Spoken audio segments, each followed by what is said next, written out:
Global markets में अचानक आई भारी बिकवाली। चलिए समझते हैं कि हुआ क्या। दिन की शुरुआत तो तेजी के साथ हुई, लेकिन खत्म हुआ एक बड़े क्रैश में। सवाल यह है, क्यों? ये कहानी शुरू हुई देर रात यूएस मार्केट से, जहां सब कुछ ठीक चल रहा था। डाउ जोन्स अपने हाई से 1100 पॉइंट से ज्यादा गिर गया। एक जबरदस्त रिवर्सल। टेक हेवी नैस्डैक का भी यही हाल था। दिन की सारी तेजी हवा हो गई और इसका असर सुबह हमारे इंडियन मार्केट्स पर भी पड़ा, जो गैप डाउन खुले। निफ्टी में भी तेज गिरावट दिखी, पर एक इंपॉर्टेंट सपोर्ट लेवल बच गया। तो सवाल यह है कि एक अच्छा खासा दिन अचानक एक बुरे सपने में कैसे बदल गया। मार्केट पहले तो अच्छे जॉब डेटा पर खुश था, पर फिर एक खबर ने सब कुछ बदल दिया। वो ट्रिगर थी व्हाइट हाउस से आई एक खबर, सख्त एआई रेगुलेशंस पर काम हो रहा है। और ये गिरावट सिर्फ स्टॉक्स तक नहीं थी, हर एसेट क्लास में बिकवाली देखने को मिली।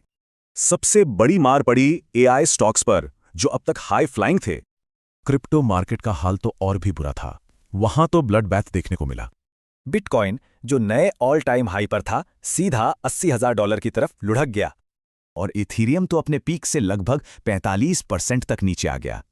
इक्विटीज, क्रिप्टो, कमोडिटीज, टेक, सब कुछ लाल निशान में था, कोई नहीं बचा। इसी को कुछ लोग कहते हैं ऑपरेटर का गंदा खेल।